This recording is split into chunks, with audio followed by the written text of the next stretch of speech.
ओम नमः शिवाय। श्री शिवाय नमस्तुभ्यम। सावन महीने में पड़ने वाले मंगलवार को मंगला गौरी का व्रत रखा जाता है और इस व्रत में महागौरा की पूजा की जाती है। माँ गौरा की पूजा का विशेष महत्व है। यदि सावन के मंगलवार को आप विधि विधान से पूजा करती हैं, व्रत रखती हैं, तो आपको अखंड सौभाग्य का वरदान मिलता है। लेकिन आपको इस बात का ध्यान रखना है कि अगर आपने मंगलवार का व्रत किया है तो आपको कथा पढ़नी अथवा सुननी अनिवार्य हो जाती है, क्योंकि बिना कथा के कोई भी व्रत पूरा नहीं होता है। तो आज की वीडियो में आप सुनेंगे मंगला गौरी व्रत की संपूर्ण कथा और साथ ही जानेंगे पूजा विधि के बारे में। तो चलिए सबसे पहले सुनते हैं मंगला गौरी व्रत कथा। पौराणिक कथा के अनुसार बहुत समय पहले की बात है। एक शहर में धनपाल नाम का एक व्यापारी रहा करता था। उसकी पत्नी बहुत सुंदर थी, साथ ही उसके पास बहुत सारी धन संपत्ति थी, लेकिन उनके कोई संतान न होने के कारण वे पति पत्नी बहुत दुखी रहा करते थे। बहुत पूजा पाठ करने के बाद आखिरकार उनके घर में एक पुत्र का जन्म हुआ। पुत्र जन्म के साथ ही ज्योतिषियों ने कह दिया कि वह अल्पायु है और 16 वर्ष का होते ही सांप के काटने पर उसकी मृत्यु हो जाएगी। ज्योतिषों की बात सुनकर पति पत्नी बहुत दुखी हुए, लेकिन फिर उन्होंने इसे अपना भाग्य मान लिया। उन्होंने 16 वर्ष की आयु से पहले ही अपने बेटे का विवाह एक सुकन्या से कर दिया। उस कन्या की माता माँ मंगला गौरी का व्रत रखा करती थीं और उसने अपनी पुत्री को भी विवाह के बाद सुख शांति के लिए मंगला गौरी का व्रत रखने की सलाह दी थी। विवाह के बाद कन्या ने ससुराल आकर पूरे विधि विधान से माँ मंगला गौरी का व्रत किया, माँ गौरी की पूजा की, जिसके परिणाम स्वरूप उसे अखंड सौभाग्यवती का आशीर्वाद मिला और सेठ धर्मपाल के पुत्र की आयु भी बढ़ गई। उसे दीर्घ आयु होने का आशीर्वाद मिल गया। इस कारण से मंगला गौरी व्रत की मान्यता और भी बढ़ गई। मान्यता है कि तभी से मंगला गौरी व्रत रखा जाने लगा। इस व्रत के पुण्य प्रभाव से अखंड सौभाग्य की प्राप्ति होती है। संतानहीन को संतान की प्राप्ति होती है। अगर इस व्रत को कुंवारी कन्याएं रखती हैं तो उन्हें मनवांछित जीवन साथी की प्राप्ति होती है। जो भी महिला उपवास नहीं कर सकती तो वो केवल इस दिन पूजा तो कर ही सकती है। इस कथा को सुनने के बाद विवाहित महिलाएं अपनी सास को 16 लड्डू देती हैं। इसके बाद वे इसी प्रसाद को ब्राह्मण को भी देती हैं। इस विधि के बाद व्रती महिला 16 बाती वाले दिए से माँ गौरी की आरती उतारती हैं। व्रत के दूसरे दिन यानी कि बुधवार को माँ गौरी की प्रतिमा को नदी या पोखर में विसर्जित कर दिया जाता है। व्रत वाले दिन मिट्टी से आपको माँ की प्रतिमा बनानी चाहिए, जिसको अगले दिन विसर्जन कर दिया जाता है। अंत में हाथ जोड़कर अपने सभी अपराधों के लिए, भूल चूक के लिए माँ गौरी से क्षमा याचना करनी चाहिए। इस व्रत को परिवार की खुशी के लिए लगातार 5 वर्षों तक किया जाता है। इसलिए शास्त्रों के अनुसार, नियमों के अनुसार अगर कोई इस व्रत को करता है तो उसके वैवाहिक जीवन में खुशी आती है, पुत्र पौत्र आदि का सुख प्राप्त होता है और जीवन में सभी सुख सुविधाएं पूरी होती हैं और कोई भी बाधा मुसीबत नहीं आती है। अब जानिए कि किस प्रकार से व्रत रखना चाहिए, कैसे संकल्प लेना चाहिए और कौन कौन सी बातों का इस दिन ध्यान रखना चाहिए। तो सावन महीने में मंगलवार के दिन आपको सुबह ब्रह्म मुहूर्त में उठकर स्नान आदि से निर्वृत्त होकर साफ सुथरे धुले हुए वस्त्र धारण करने चाहिए।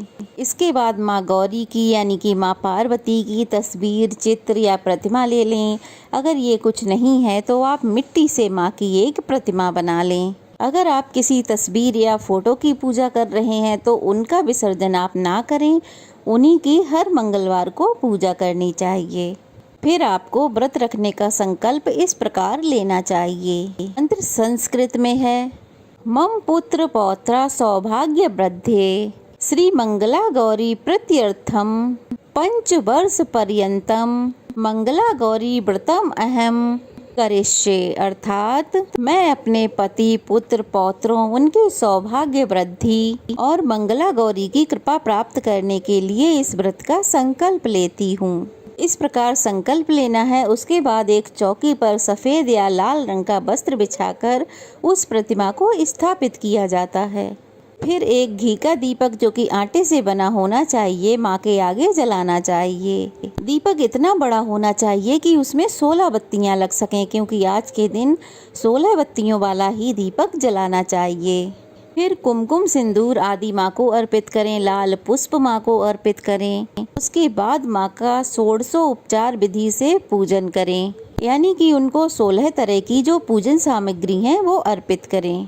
माँ की पूजा के बाद उन्हें जो 16 की संख्या में आपने सामग्री रखी है, जैसे आप 16 की संख्या में माला रख सकते हैं, 16 लौंग, 16 सुपारी, 16 इलायची, 16 फल, 16 पान, 16 लड्डू, या फिर जो सुहाग की सामग्री है वो 16 की संख्या में होनी चाहिए। सभी सामग्री ना रख पाए तो 16 चूड़ियाँ रखें जो कि हरी या लाल होनी चाहिए, या फिर 16 तरह की मिठाई आप माँ को अर्पित कर सकते हैं, क्योंकि आज की जो पूजा है उसमें 16 की संख्या का खास महत्व होता है। इसके अलावा 5 प्रकार के सूखे मेवे, 7 प्रकार के अनाज, इसमें गेहूं, उड़द, मूंग, चना, जौ, चावल, मसूर आदि हों वो आपको अर्पित करना चाहिए। मसूर का पूजन बहुत सी पूजाओं में नहीं किया जाता है, तो आप मसूर की जगह किसी अन्य अनाज का भी प्रयोग कर सकते हैं। पूजा के बाद माता की आरती उतारें। व्रत में माता की कथा जरूर पढ़ें अथवा सुनें। जब आप कथा पढ़ या सुन रहे हो तो आपके हाथ खाली नहीं होने चाहिए। हाथों में थोड़े से पुष्प या चावल जरूर रख लें और कथा समाप्त होने के बाद वह माँ के चरणों में अर्पित कर दें। सबसे अंत में आरती की जाती है, उसके बाद भोग लगाया जाता है। इस व्रत में एक समय अन्न ग्रहण करके पूरे दिन माता पार्वती की पूजा की जाती है। शिव प्रिया माँ गौरी यानी माँ पार्वती जी को प्रसन्न करने वाला यह सरल व्रत करने वालों को अखंड सुहाग प्राप्ति का, सौभाग्य प्राप्ति का आशीर्वाद मिलता है। आज के दिन आप पूजा करते समय ओम उमा महेश्वराभ्याय नमः का जाप करें, या फिर ह्रीं मंगले गौरी विवाह बाधाम नाशय स्वाहा, या फिर गण गौरी शंकरार्धांगी यथा तुम शंकर प्रिया माँ कुरु कल्याणी कांत कांताम सुर दुर्लभाम, या फिर ओम शिवाय नमः, ओम उमाय नमः, ओम पार्वते नमः, ओम जगद्धात्रे नमः, ओम जगत प्रतिष्ठाय नमः, ओम शांति रूपेण नमः। इन मंत्रों में से किसी भी मंत्र का यथासंभव या फिर 108 बार जाप कर सकते हैं। आज के दिन व्रत में केवल मीठा फलाहार ही करना चाहिए, नमक का सेवन करने से बचना चाहिए। यह थी आज की वीडियो। अगर अच्छी लगी हो तो लाइक शेयर कीजिएगा, ज़्यादा से ज़्यादा कमेंट कीजिए, और अगर नए हैं तो प्लीज़ जल्दी से चैनल को सब्सक्राइब कर दीजिए और वीडियो को पूरा देखिए, बहुत सारा प्यार दीजिए। तो चलिए फिर मिलते हैं, तब तक के लिए जय महागौरी, जय मंगला गौरी। हम सब पर यूं ही अपनी कृपा बनाए रखें, सबका सुहाग हमेशा अमर रहे। जय माता दी।